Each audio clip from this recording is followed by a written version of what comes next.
In the spring of 1972, the Sears catalog ran to 1,500 pages. You could order a riding lawnmower, a refrigerator, a set of children's shoes in 3 widths, a portable television with a walnut grain cabinet, a garden hose, a ceiling fan, a wedding ring. And then you could turn to the page where the guitars had always been and find that they were gone. Not discontinued, not moved to a different section, not replaced by a notice or a sale. The Silvertone name, which had appeared in that catalog in one form or another since 1916, across 56 consecutive years, through the Depression, through the war, through every surge and correction of the American economy, was simply absent. The space where it had been was now something else. The page had turned. The name had not followed. 8 years earlier, Sears had listed 17 different Silvertone guitar and amplifier models in a single edition of that same catalog. Amp-in-case combos that a teenager could buy for the price of a week's groceries. A twin 12 amplifier that musicians on both coasts were already pulling out of pawn shops and basements, pushing until the output transformer clipped, discovering that the clipping sounded like something they had been looking for. In 1964, Sears could not keep the instruments in stock. From Hibbing, Minnesota to Houston, Texas, from the small towns of Ohio to the flatlands of Oklahoma, towns with no music store, no instrument dealer, no Saturday afternoon to spend in a showroom, American teenagers had ordered a Silvertone by mail. Rock and roll had begun in uncountable American living rooms, on instruments that arrived in corrugated cardboard, shipped from a factory in New Jersey that most of the people who played them had never heard of. And then the page was gone. The Silvertone story is not the story of a guitar company. No guitar company ever existed. Sears did not build instruments. Sears sold them, under a name it owned, through a catalog it printed, to an America that had no other way to get them. The manufacturers were in Chicago, and in Neptune City, New Jersey, and in a handful of other American industrial towns. The craftsmen were machinists and electrical engineers who figured out how to make instruments that worked, that played, that sounded like something, at a price the catalog could print without embarrassment. What does it mean when the most important instrument store in American history is not a store at all, but a piece of paper that arrived in the mail? That is the story this documentary tells. If this is the kind of American music history you want more of, the factories, the craftsmen, the instruments that built the sound and then disappeared, subscribe to Forgotten Instruments. There is more of this coming. Now, back to the story. Before the Silvertone, there was an absence, not a gap in the market, a gap in the country. In 1947, if you lived in a city with a real music store, you could walk in on a Saturday and put your hands on a Fender or a Gibson or an Epiphone. You could ask a salesman what a pickup was, and he would show you. You could hear the difference between a clean signal and an overdriven one. You could, if the prices were close enough to what you had in your pocket, buy something and take it home. But most of America was not that city.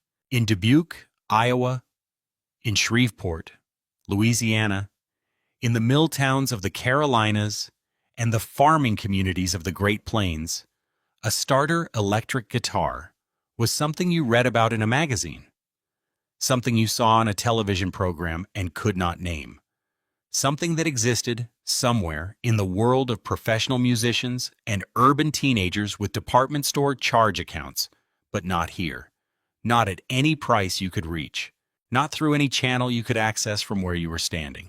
The Sears Roebuck catalog had been solving problems like this since 1888. It had sold watches to people who could not get to a jeweler, tools to people who could not get to a hardware store, furniture to people who could not get to a city. By the late 1890s, it was selling guitars, cheap acoustic instruments made by the Harmony Company of Chicago, priced at $6 to $8, shipped to any address in the country. By 1916, Sears had acquired Harmony outright. That same year, it registered a new trademark for its expanding line of consumer goods, The name was Silvertone. For the first 3 decades, Silvertone meant radios and phonographs. Musical instruments were sold under a separate Sears house name, Supertone, until the early 1930s, when the Silvertone identity absorbed everything. By then, the catalog was the infrastructure of American musical access for anyone who did not live near a music store, which was most of America. But an acoustic guitar shipped through the mail was one thing. What was coming in the post-war years was something else entirely. Nathan Daniel was an electrical engineer from New Jersey who had spent the 1930s building amplifiers for Epiphone. He understood tube circuits the way a carpenter understands joinery, not as abstract theory, but as physical relationships between components, relationships that could be tuned and adjusted and optimized for a specific result at a specific cost. By the late 1940s, he had founded his own company, Dan Electro, named after himself, in Red Bank, New Jersey, and by 1948, he had become the exclusive amplifier supplier to Sears, Roebuck, and Company. The arrangement was straightforward. Daniel built amplifiers, Sears put the Silvertone name on them, and sold them through the catalog. The amplifiers bore no evidence of their origin. The customers who bought them did not know and did not need to know that a single engineer in a New Jersey plant had designed and manufactured every one. What they knew was that the amplifier worked, that it was priced within reach, and that Sears stood behind it. This was the Silvertone model stated plainly. One American craftsman's ingenuity distributed through the most powerful retail infrastructure in the country, reaching every zip code that the United States Postal Service could find. In 1954, Sears came to Daniel with a new request. The electric guitar market was beginning to move. Fender had introduced the Telecaster 3 years earlier. Gibson had answered with the Les Paul. The market for solid-body electric guitars was real, growing, and served almost entirely by instruments that working-class families in small American towns could not afford. Fender's Telecaster retailed for around $200. That was 3 to 4 weeks' wages for a factory worker in 1954. So, it was not a price a Sears customer in Dubuque was going to reach by layaway. What Sears needed was a solid-body electric guitar that could be sold for $29.95. What Nathan Daniel needed was a way to build one without losing money at that price. His solution was the solution of a machinist. The body faces were masonite, a hardboard composite manufactured by pressing steamed wood fibers under extreme heat and pressure into dense, smooth sheets. It was used primarily in construction and furniture. It was not a traditional lutherie material. It was cheap, it was consistent, it came in large sheets, and it could be cut and shaped with industrial tools without the variability that came with solid wood. Over a poplar core, with a bolt-on neck and an aluminum nut and 2 heavy steel bars running beneath the fretboard instead of an adjustable truss rod, Daniel built a guitar that was structurally stable, tonally consistent, and manufacturable at a price that made the catalog number possible. The pickup was the detail that made it something more than functional. Daniel used surplus lipstick tubes, actual chrome-plated metal cylinders from the cosmetics industry, the kind that had held lipstick in American drugstores and department stores for a generation, to house the pickup coils. Inside each tube, an Alnico magnet was wound with copper wire to a resistance of approximately 4,750 ohms. That output was lower than a standard Fender single coil. The frequency response was different. A bright, glassy upper register, a punchy mid-range emphasis, a top end that caught harmonics and threw them back at you in a way that no other production pickup of the period quite replicated. When the signal was pushed, even through the small amplifiers that Dan Electro was already building for the catalog. The clipping was musical. It compressed rather than shredded. Players who had never heard the term natural overdrive knew immediately what it felt like. The first Silvertone solid-body electric guitar appeared in the Sears Fall/Winter catalog in 1954. Price, $29.95, roughly 3 to 4 days' wages for a factory worker in Neptune City, New Jersey, that year. A set of strings at the local hardware store cost about $1.50. A tank of gasoline cost about 22 cents a gallon. At $29.95, a guitar was no longer a luxury. It was something a family could put on layaway at $5 a month and have by Christmas. No review appeared in Downbeat. No advertisement ran in Billboard. No Manny's window on 48th Street in Manhattan displayed it under a spotlight. The Silvertone went directly from a factory floor in New Jersey to a Sears distribution center, to a mail truck, to an American living room, bypassing every node of the established instrument trade. The dealers didn't carry it. The music press didn't cover it. The professional musicians didn't endorse it. And none of that mattered, because the catalog reached every American with a mailbox. How did a factory in Neptune, New Jersey, making guitars out of masonite and old lipstick tubes, become the primary supplier of American musical ambition for a generation? The answer is in the catalog. The answer is always in the catalog. In 1958, Nathan Daniel solved a problem that nobody had formally identified. The problem was this: a beginner electric guitarist needed two things to make a sound: a guitar and an amplifier. The guitar could be bought through the Sears catalog for $29.95. The amplifier, even the smallest, cheapest amplifier available, cost another $30 or $40. For a family in a small American town putting instruments on layaway, that was two separate purchases, two separate monthly payments, two separate boxes arriving at two separate times. It was the distance between wanting to play and actually playing, measured in dollars and months. Daniel collapsed that distance into a single product. The Silvertone 1448 was a single pickup solid-body guitar with a masonite and poplar body, a bolt-on poplar neck, and a single lipstick tube pickup at the bridge position. None of that was new. What was new was the case.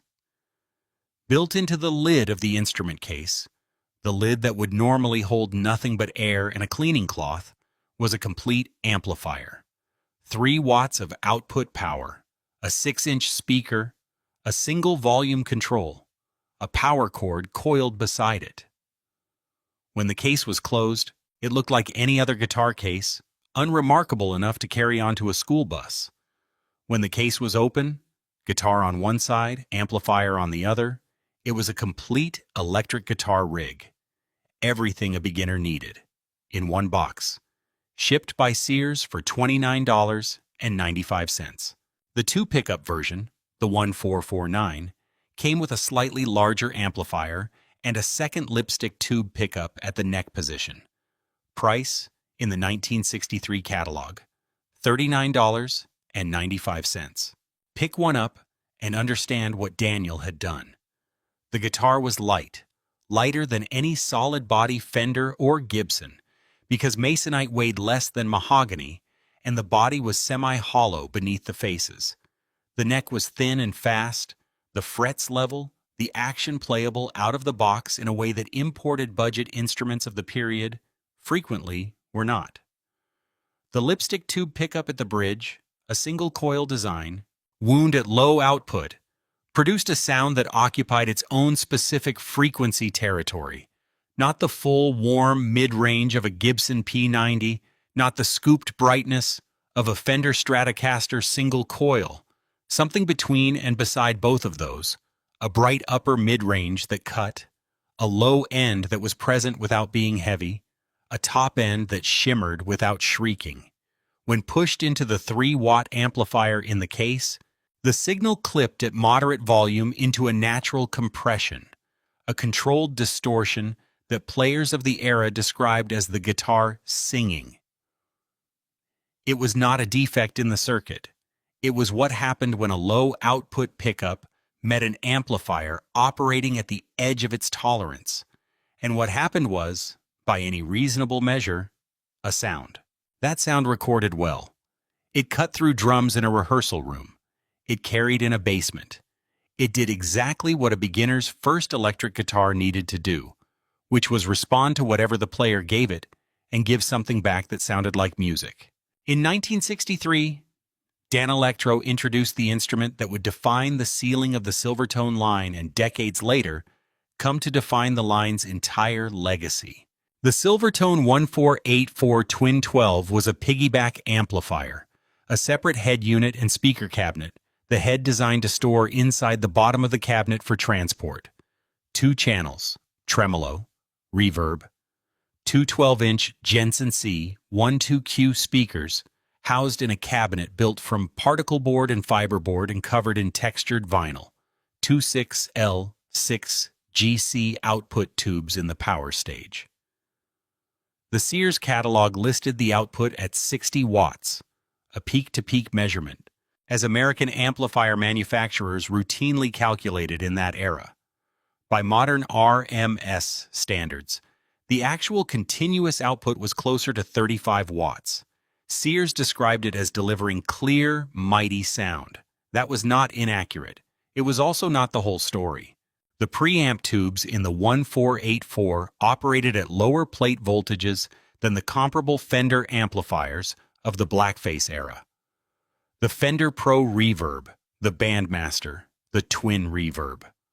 Lower voltage meant the preamp drove into gentle saturation at lower signal levels. The result was a bassline tone that was browner and crunchier than a clean Fender. Not a distorted sound, but a compressed, harmonically dense sound that responded to picking dynamics in a specific way. Hit a string lightly and the amplifier cleaned up. Hit it hard and the circuit leaned into a warm, controlled breakup. The Jensen C12Q speakers, with their specific cone resonance and voice coil characteristics, contributed their own frequency coloring to the output, emphasizing the upper mid-range in a way that made single-coil guitar tones cut through a band mix without requiring the volume to be pushed past the point of comfort. The catalog price was $129.95. A comparable Fender Twin Reverb in 1963 sold for approximately $329, 2.5 times the price.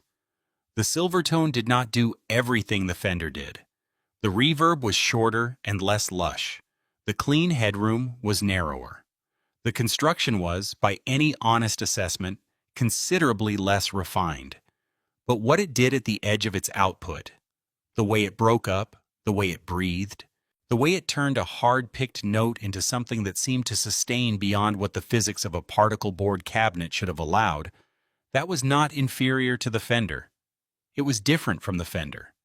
And in the right hands, in the right room, it was exactly the sound that was needed. Mudiny's Mark Arm and Steve Turner found that out in Seattle in the late 1980s, pulling twin 12s from pawn shops for $20 and running them until the output transformer complained.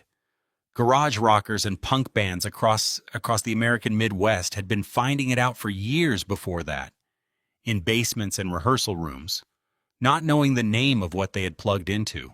The American distribution breakthrough arrived on the evening of February 9, 1964. 73 million Americans watched the Beatles perform on The Ed Sullivan Show. The following morning, guitar sales across the country began to climb in a way that no single market event had produced before or has fully replicated since. Every instrument retailer in America felt it. Manny's Music on 48th Street in Manhattan felt it. Sam Ash felt it. The independent dealers in Nashville and Chicago and Los Angeles felt it. But none of them were positioned the way Sears was positioned. Sears had the catalog. Sears had the distribution network. Warehouses in every region of the country, trucks running to every post office in every zip code. Sears had the layaway infrastructure. $5 down, $5 a month, the guitar in your hands before the payment was complete. Sears had the Silvertone line already in production, already priced within reach of a family that had watched the Ed Sullivan broadcast in a living room, in a town with no music store, and whose teenager had not stopped talking about it since. Fender could reach the cities, Gibson could reach the cities, the independent dealers could reach the cities and the suburbs where their stores stood. Sears could reach everyone else. And in 1964, everyone else was most of America. In the 6 months following the Ed Sullivan broadcast, Silvertone sales surged. The 1448 and 1449 amp and case models, already the most efficient beginner's package in American instrument retail,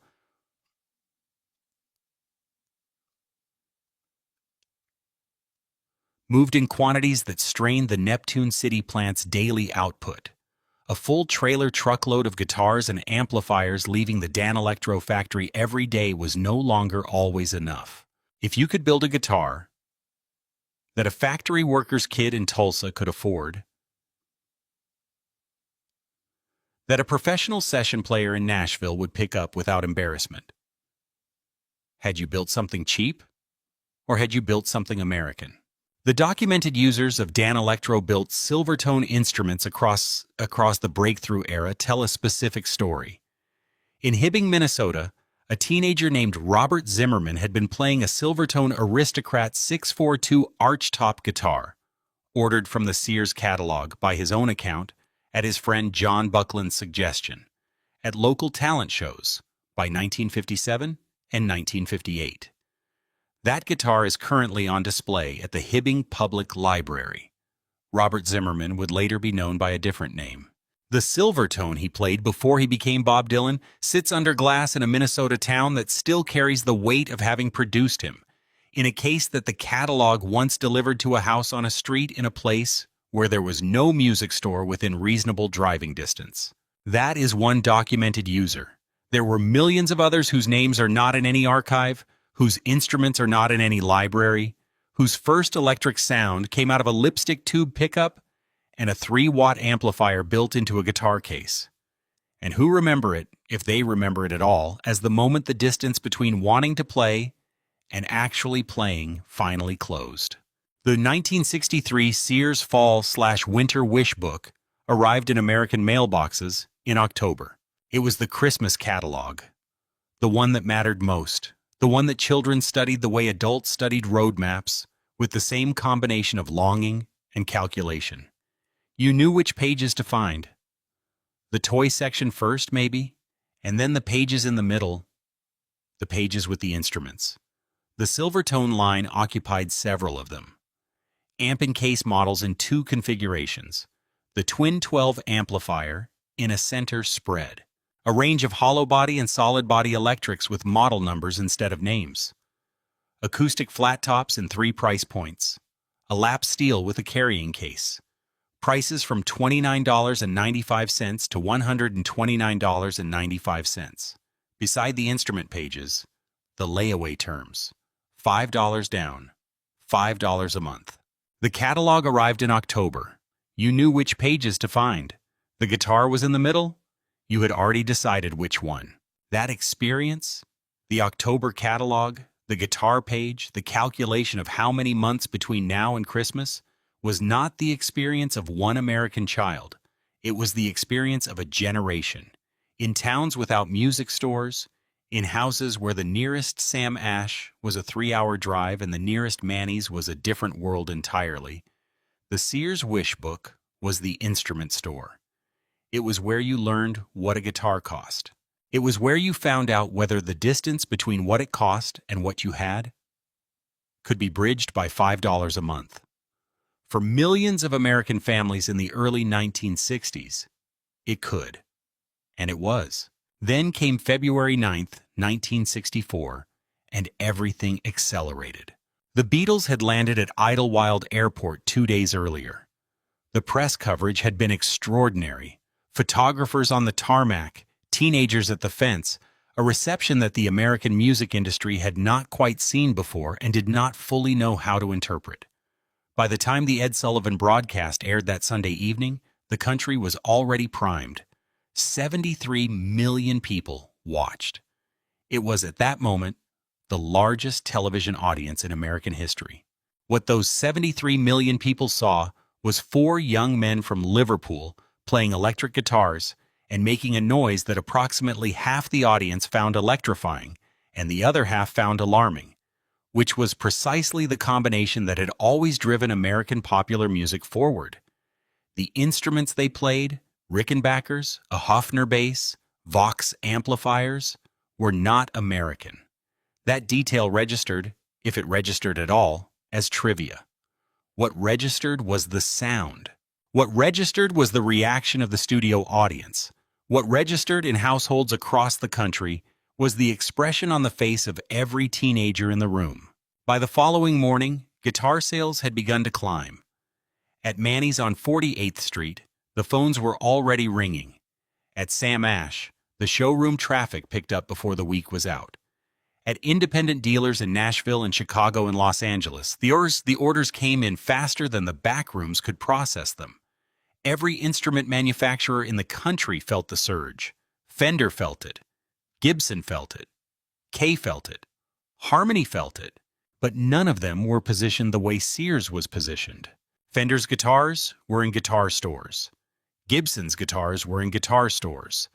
Kay and Harmony sold through dealers and through catalog channels, but their reach was still the reach of a manufacturer working through intermediaries. Sears had no intermediaries. Sears was the intermediary between the factory in Neptune City and the family in Tulsa, between the workshop in Chicago and the house in rural Nebraska, between the instrument and the American child who had watched Ed Sullivan and had not stopped thinking about it since. In the 6 months following the broadcast, Silvertone moved in quantities that the Neptune City plant had not been built to sustain at that pace. Dan Electro was shipping more than a full trailer truckload of guitars and amplifiers every working day. The 1448 and 1449 amp and case models, the entry-level packages, the $29 and $39 instruments, sold faster than they could be restocked. The 1484 Twin 12, priced at $129.95, found its way into the hands of teenagers who had convinced their parents that this was the serious option, the one that would last, the one worth the larger monthly payment. An estimated 1 in every 3 first electric guitars purchased in America in 1964 and 1965 was bought through a mail-order catalog. The majority of those were Silvertones, the sound of American garage rock, the 3-chord clatter of 1,000 basement bands, the slightly overdriven mid-range that cut through a drum kit in a room with no acoustic treatment, the treble bite of a lipstick tube pickup pushed into a circuit operating at the edge of its design tolerance, was, in measurable and specific terms, the sound of a factory in Neptune, New Jersey, making instruments out of masonite and poplar and chrome-plated lipstick tubes for a price that the Sears catalog could print on a page beside a set of layaway terms. The Fender Stratocaster defined professional American guitar tone in the 1960s. The Silvertone defined what American guitar tone sounded like when it was being learned. The musicians who reached for Danelectro-built instruments in this era came from different places and different ambitions, but the instruments connected them to a common American starting point. Bob Dylan had already traded his Silvertone for a Martin acoustic by the time he arrived in New York in 1961. The electric guitar, as he wrote later, would have been useless for the music he intended to play. But the Silvertone Aristocrat 642 he had played at a Hibbing talent show 3 or 4 years earlier, the one his friend had suggested ordering from the Sears catalog, had been the instrument on which he first understood what an electric guitar was and what it could do. That guitar was already a museum piece before he was 30 years old. Jimmy Page, in the years before Led Zeppelin, was documented playing a Danelectro in the London session circuit, one of the working tools of a professional musician who understood that the lipstick tube sound occupied a frequency range that other pickups of the period did not. The instrument was cheap. The sound it made was not cheap. These were not the same thing, and professional musicians of the era generally understood the difference. Mark Arm and Steve Turner of Mudhoney were among the first American musicians to publicly identify the Silvertone Twin 12 as a specific tonal resource rather than a budget compromise, pulling examples from Seattle pawn shops in the late 1980s at prices that reflected the amplifier's then negligible commercial reputation, and using them on recordings that helped define the sound of American alternative rock. The Twin 12 they valued was the same instrument that Sears had sold for $129.95 in 1963. It was now available for $20 in a pawn shop. In 15 years, it would be unavailable at any price below several $100s and rising. Beck used one, Dave Grohl used one, Billy Joe Armstrong used one. Dan Auerbach of the Black Keys built a significant portion of the sonic identity of that band's early records around a Harmony Stratotone, a guitar from the same Chicago manufacturing ecosystem that had built Silvertones under contract to Sears, and cited the specific frequency character of the original pickups as irreplaceable by any modern equivalent. But the more important list is the one that has no names on it. It is the list of the American musicians who learned to play on a Silvertone in 1964, or 1965, or 1966, who never became famous, who played in bands that performed in school gymnasiums and VFW halls and basement parties, who eventually moved on to other instruments or stopped playing entirely, and who remember the Silvertone, if they remember it at all, as the object that stood between them and silence. That list has no end.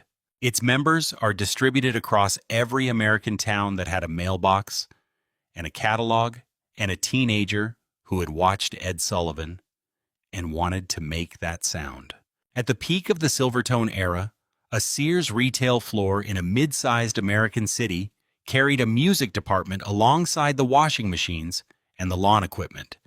The instruments were displayed under fluorescent light on pegboard panels, with catalog model numbers on small cards beneath each one. The salesman who covered the music section also covered the appliance floor. He knew the layaway terms precisely. He processed layaway contracts every week, and knew the catalog specifications in the way any competent Sears employee knew the specifications of the products he was responsible for moving. He could tell you the wattage and the number of speakers. He could tell you the monthly payment at $5 down. He could not necessarily tell you what a lipstick tube pickup was, or why the breakup character of the 1484 at moderate volume was different from anything else in that price range. That knowledge lived in Neptune City, New Jersey, in the hands of the craftsmen who wound the coils and assembled the circuits. It did not travel with the instruments to the sales floor, but the instruments traveled. That was the point. They traveled to every address in the country, in corrugated cardboard, with a warranty card and a set of instructions and the Sears name on the outside of the box. By the mid-1960s, the Silvertone line represented the largest single distribution of American-made electric instruments in the history of the country, not by reputation, not by critical acclaim, by volume, by the sheer, democratic, logistical fact of how many zip codes a Sears catalog could reach and how many American families could meet a $5 monthly payment. That was the peak. In any story like this one, the peak is also the place where what comes next becomes visible, if you know where to look. The Dan Electro plant in Neptune City was shipping more than a full truckload a day. The orders from Sears were the largest single revenue line on the company's books. Approximately 85 cents of every dollar Dan Electro earned came from Sears contracts. That was not a strength. That was a dependency. And in 1966, Nathan Daniel, the electrical engineer from New Jersey, who had built the lipstick tube pickup and the amp and case concept and the Twin 12, sold the company he had founded to a corporation that had never built an instrument in its life. The name of that corporation was the Music Corporation of America. And it had a plan. The Music Corporation of America was not a music company in any sense that Nathan Daniel would have recognized. MCA had begun as a talent agency in Chicago in 1924, booking bands, managing tours, collecting commissions on the careers of musicians it represented but did not make music with. By the 1950s, it had expanded into television production, film distribution, and eventually recorded music. It was one of the most powerful entertainment conglomerates in the country. It understood the music business the way a bank understands agriculture, as a set of financial relationships, revenue streams, and contractual positions, with the actual growing of things happening somewhere else, by someone else, in conditions the bank monitored from a distance. In 1966, MCA paid Nathan Daniel an undisclosed sum for the Danelectro company. Daniel remained as president. He retained rights to his original guitar designs. MCA retained the brand name, the patents, and the plant in Neptune City, New Jersey, which at the time of the sale employed approximately 500 people and was shipping more than a full trailer truckload of guitars and amplifiers every working day. MCA's assessment of the acquisition was logical, given the information available to a conglomerate with no instrument manufacturing background. Danelectro was profitable.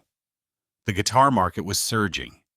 The brand had name recognition, not as Danelectro, which most consumers had never heard of, but as Silvertone, which was on every instrument the factory produced for Sears. The dependency on a single customer accounted for approximately 85% of revenue, which any acquisition analyst would flag as a structural risk. MCA's solution to that risk was straightforward: diversify the customer base, move away from the Sears catalog channel, sell to independent music stores, position the instruments as something other than department store product. The plan made sense on paper. It did not survive contact with the American instrument market of 1967.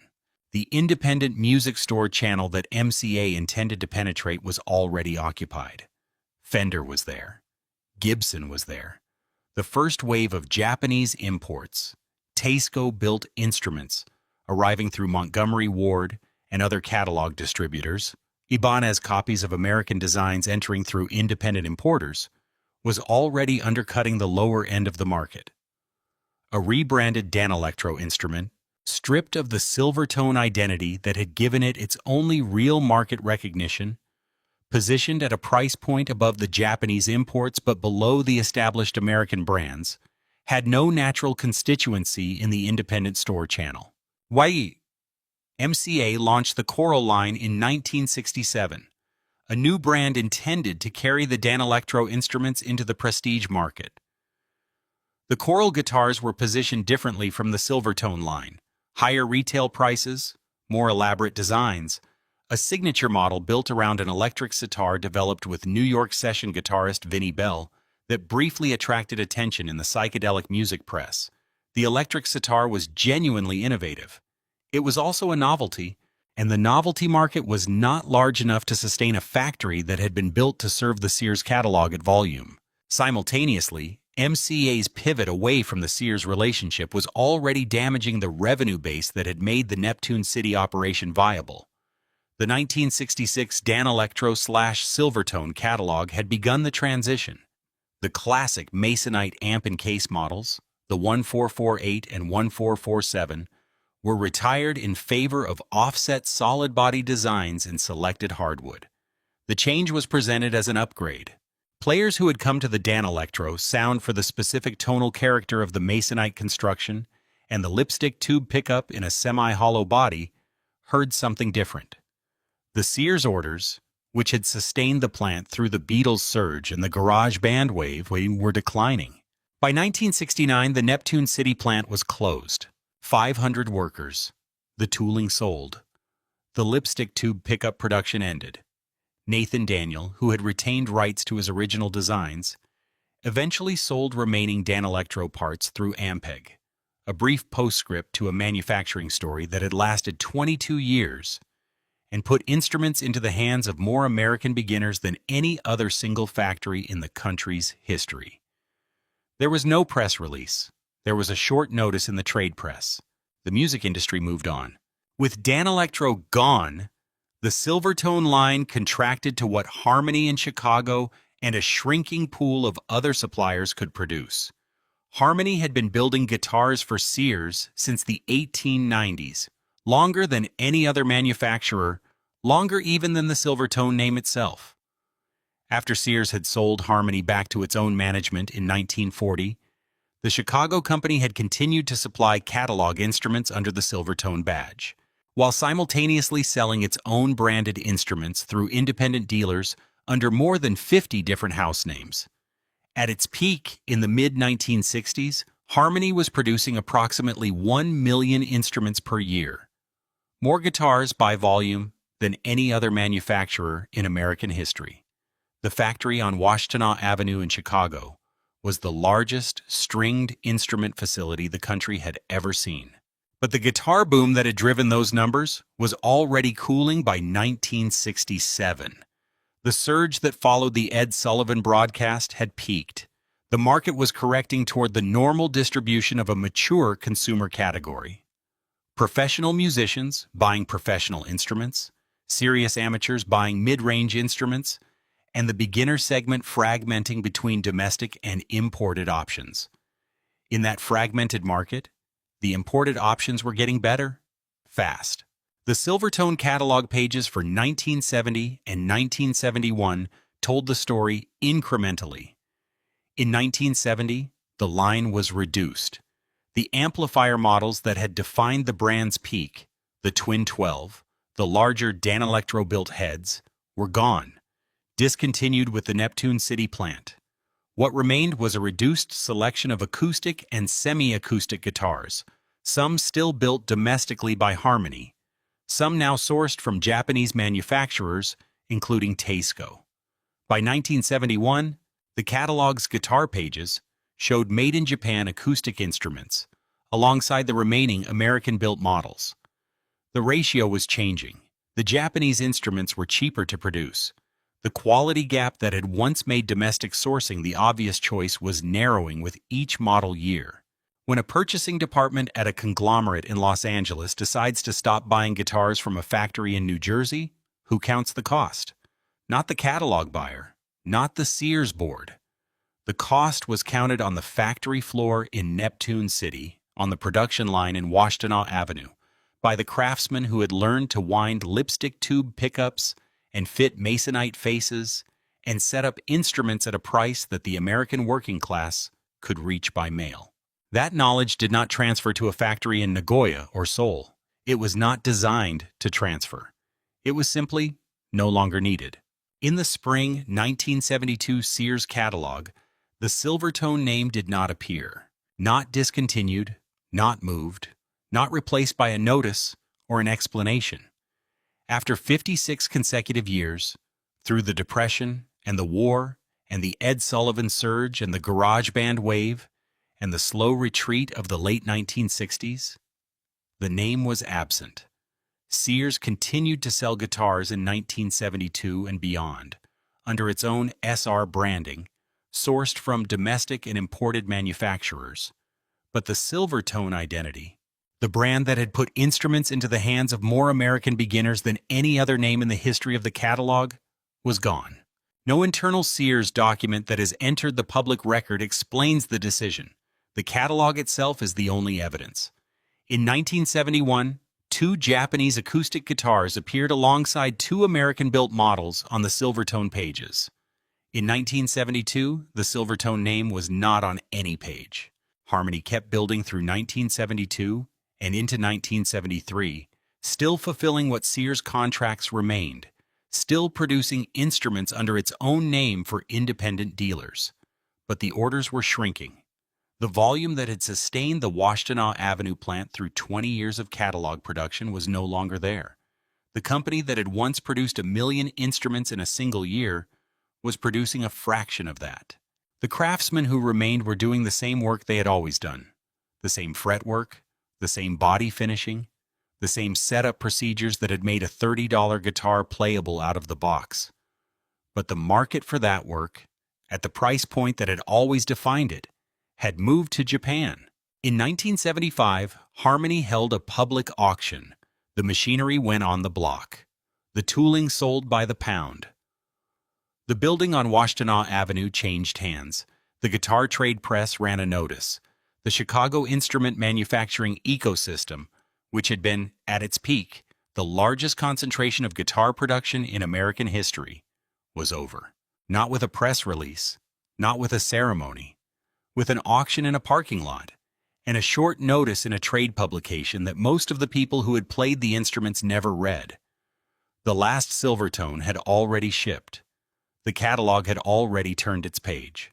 The sound was still out there in 10 million American living rooms, in the hands of players who had learned on it and moved on, and in the hands of a smaller number who had never moved on at all, who still had the instrument they had ordered from the catalog in 1963 or 1964 or 1965, still in the original case, still playable, still making the specific sound that no other instrument at any price had quite managed to replicate. That sound was not in the catalog anymore. But it had not gone anywhere. In 2001, a South Korean company called Samick Music Corporation purchased the Silvertone trademark from Sears. The price was not disclosed. What Samick acquired was a name, a brand identity with measurable recognition among American consumers of a certain age, and growing recognition among younger musicians who had been discovering the original instruments in pawn shops and estate sales for the better part of a decade. What Samick did not acquire was a factory in Neptune City, New Jersey. There was no factory in Neptune City. There was no lipstick tube pickup production, no masonite body stock, no poplar neck blanks, no tooling from the original Dan Electro plant.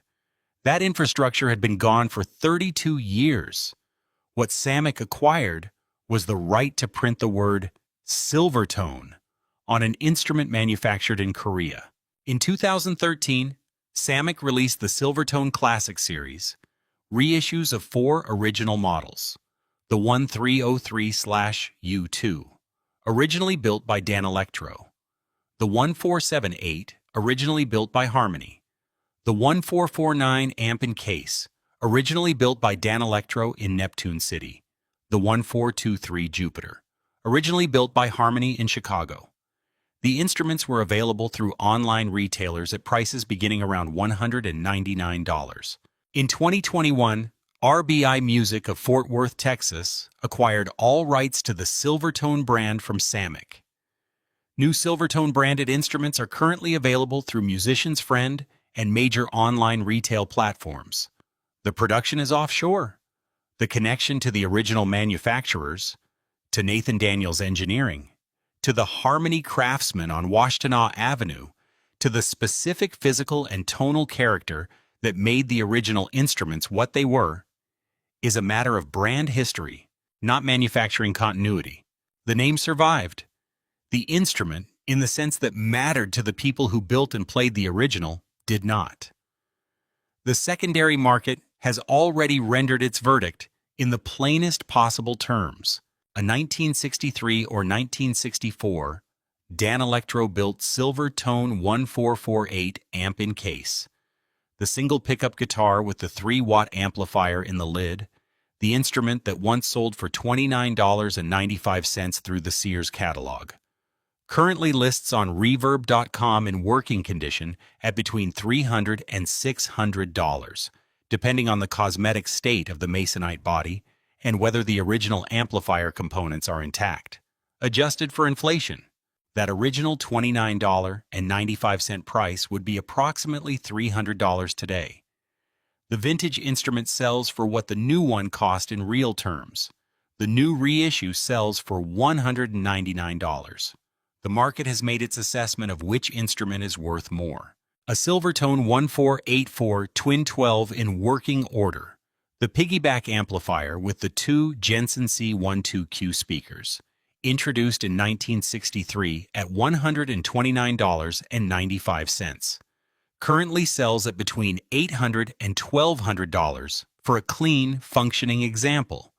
Premium examples with both original Jensen speakers intact and unmodified circuitry have sold at specialist auction for considerably more.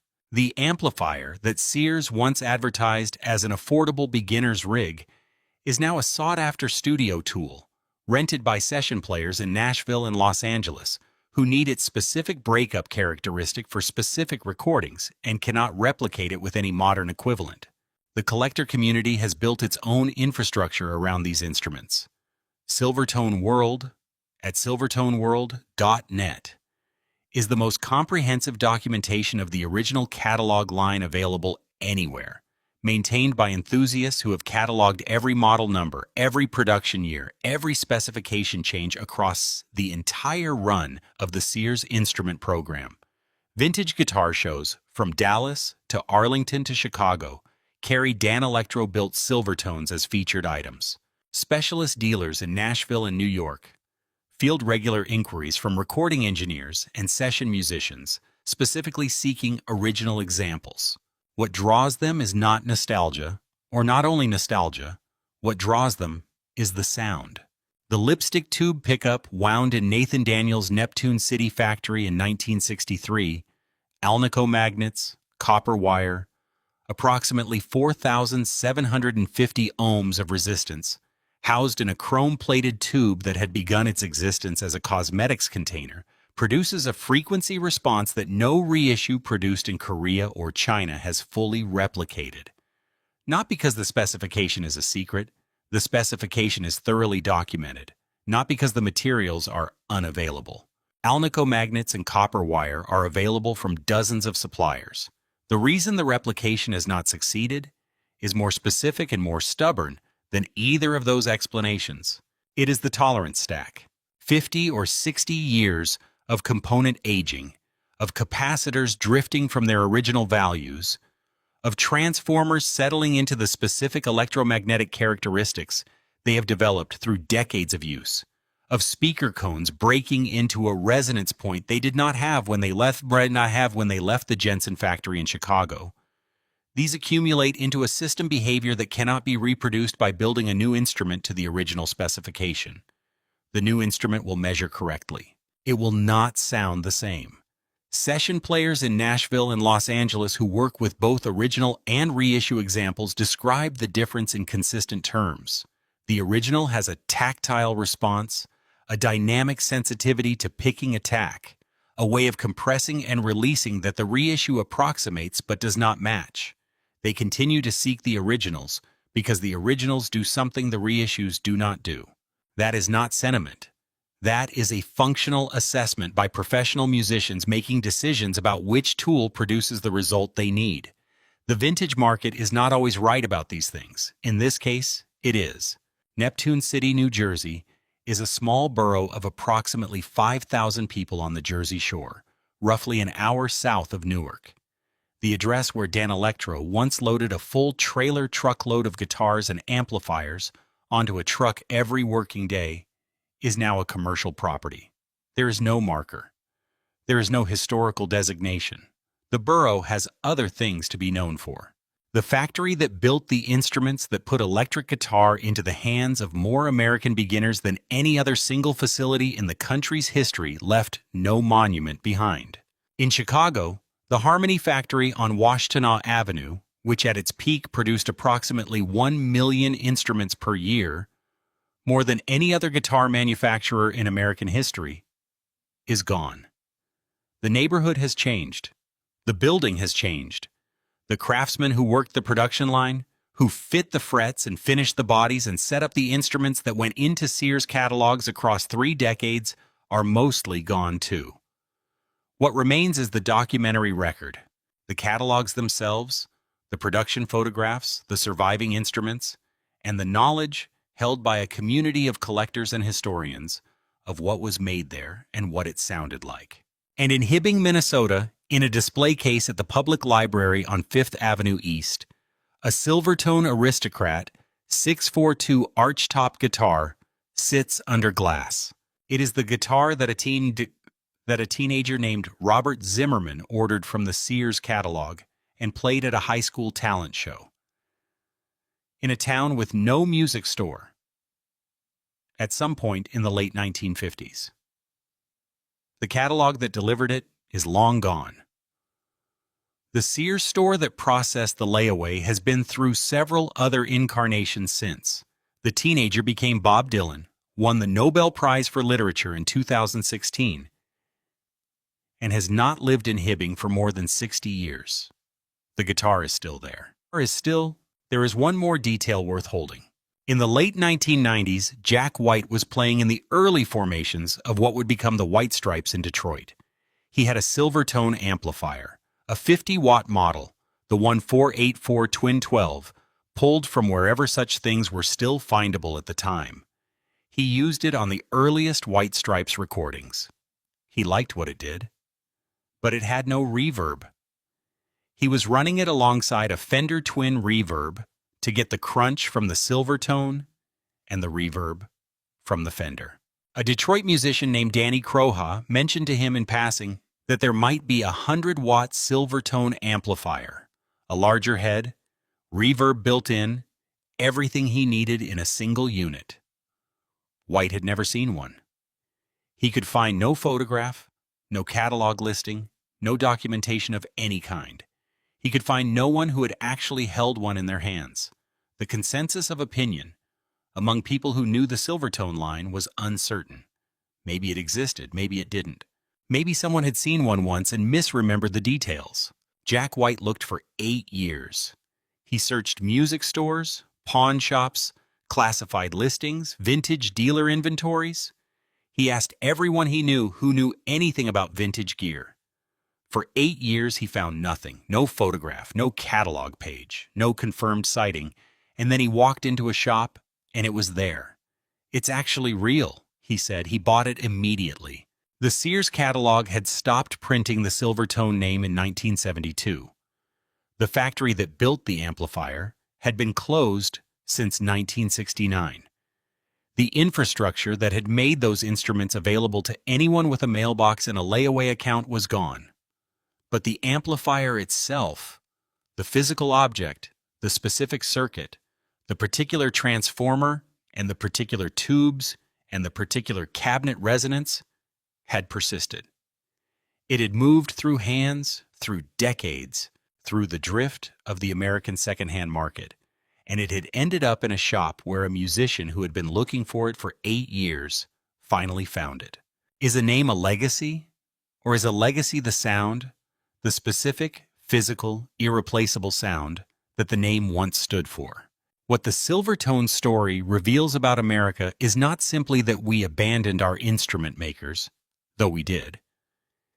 It is that the system which made those instruments available to everyone, which put an electric guitar into the hands of a kid in Hibbing, Minnesota, and a kid in Tulsa, Oklahoma, and a kid in a mill town in North Carolina who had no other way to reach one, depended entirely on a purchasing decision made in a catalog department whose name no one has ever recorded and whose deliberations left no public document behind. Sears built no instruments. Sears discontinued no instruments. Sears simply stopped ordering them. And when Sears stopped ordering, the factories that had existed to fill those orders had nowhere else to go at that volume, at that price, through that channel. The infrastructure of American musical democracy. The catalog, the layaway plan, the corrugated cardboard box arriving 6 weeks before Christmas, was not destroyed. It was abandoned. Quietly, without announcement, the way a page turns. In a back room of a guitar shop somewhere in the American Midwest, a 1963 Silvertone 1484 is still plugged into the wall. The Jensen C12Q speakers have been breaking in for 60 years. The output transformer has settled into a specific electromagnetic character it did not have when it left Neptune City. The preamp tubes are operating at the lower plate voltages that Nathan Daniel specified, producing the browner, crunchier bassline tone that no Fender of the period quite matched and that no reissue has fully replicated since. When someone turns the volume past the halfway point, the circuit leans into a warm, controlled breakup. The same breakup that a teenager in a basement in 1964 discovered by accident, pushing the amp to hear himself over the drum.